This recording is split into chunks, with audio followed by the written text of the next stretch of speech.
Hello and welcome back to Newsroom Nigeria. This is where we give you hot, fresh, and sizzling news all day long. If this is your first time here or you haven't subscribed to this channel, please do well to subscribe, like this video, also turn on the post notification bell so that you can be the first person to get notified whenever we upload a new video. Plane crash which killed former Chief of Army Staff was not an accident, retired general reviews. Retired Major General Danjuma Ali Kefi, of former General Officer Commanding GOC of one division of the Nigerian Army, has raised serious concerns about the fatal air crash that claimed the life of former Chief of Army Staff Lieutenant General Ibrahim Atairo and 11 other senior military officers. In an exclusive interview with This Day, Ali Kefi contends that the crash is intricately linked to terror finances, urging President Bola Tinubu to launch an immediate investigation into the incident. Ali Kefi, who expressed his reservations about the official investigation, alleged a deliberate suppression of critical details surrounding the crash. He emphasized that the full report of the investigation has not been disclosed to the public, adding an air of suspicion to the circumstances leading up to the tragic incident. The retired general asserts that Atairu was pivotal in formulating strategies to eradicate terrorism in northern Nigeria. Ali Kefi contends that the late army chief's efforts to tackle terrorism extended to exposing and neutralizing terror finances. In a detailed account of the events leading to the crash, Ali Kefi raises issues about the abrupt changes in the scheduled trip, alterations in the choice of aircraft, and modifications in the landing report. He points to a sequence of unusual events, including the aircraft descent in stormy weather, a delayed departure, and an ear-shattering explosion before the crash, casting doubt on the official narrative. Ali Kefi explained about 2100 hours on Thursday, 20 May 2021, I spoke on phone with the Chief of Staff COS of the late COAS regarding their impending trip to Kaduna the following day, 21 May 2021. I had earlier spoken with Chief Atairo on the same issue. We ended our conversation on the note that the late COAS and entourage would come by flight at about 1000 hours the following day.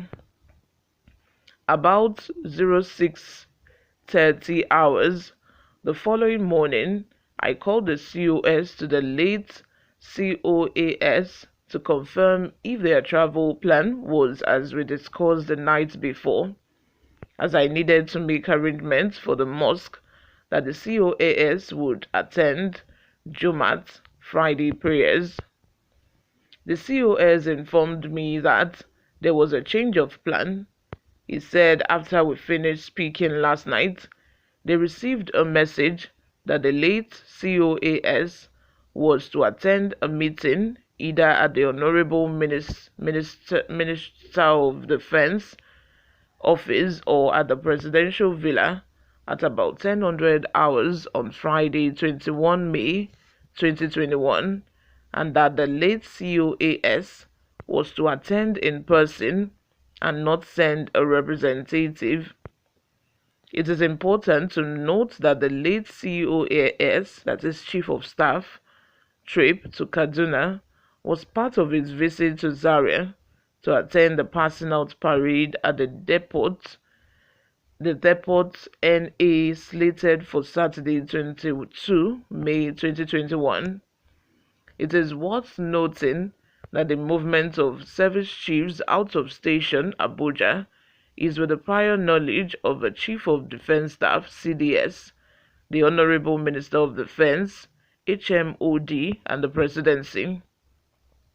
So why was the meeting scheduled for about the same time that the late COAS was to have departed for Kaduna, and why the insistence that the COAS should not be represented?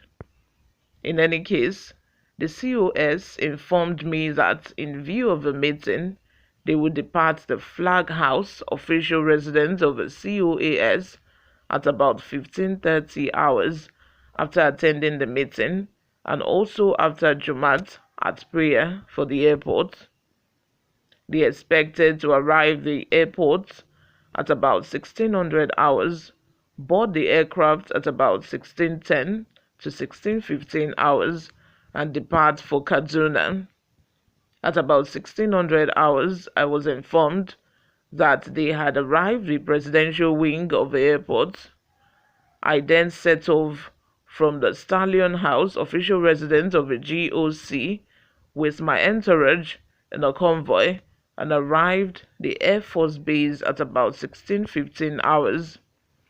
For reasons that I cannot understand till today, the flight was delayed for over an hour and did not take off until 17:30 hours or thereabouts. The reason for the delay, as I was informed, was that there was issue with the aircraft that was initially assigned for the mission to convey the COAS and his entourage, and that it had to be changed. Ali Kefi also disclosed, meantime, there was a meteorological alert that Kaduna airspace was going to experience heavy rainfall accompanied with a storm, wind snare, and it was advised already the cloud had formed in Kaduna, which was visible to us at the airport. As a matter of fact, the cloud was so thick, which was indicative of a massive storm. I began to nurse doubts about the flight. At some point, I voiced my doubts to Air Commando Iyamu and Air Commando Ilo, who were with me to receive the COAS. I even suggested that they should advise Abuja of weather conditions with a view to having the flight cancelled. At that point, I was informed that the aircraft was airborne at about 17:45 hours. I became concerned as to whether the aircraft would be able to land at the airport in such a heavy rainfall storm. The rain had started falling then.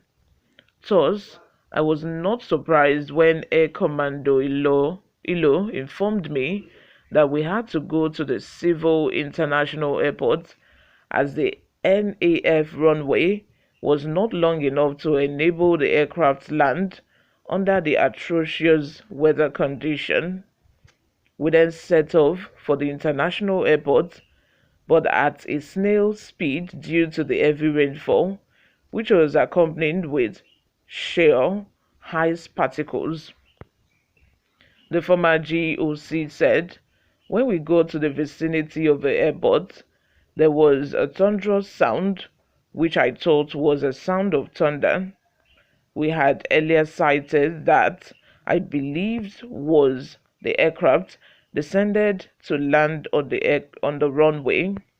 When we turned the bend to enter the tarmac, the thought on my mind was that the aircraft had touched ground and was taxiing to the parking area. I couldn't see any aircraft on the runway. I frantically looked around, and by the far side of the runway, there was a fireball. It was the aircraft conveying General Atairo. We got out the vehicles, crossed the runway, and approached the burning aircraft.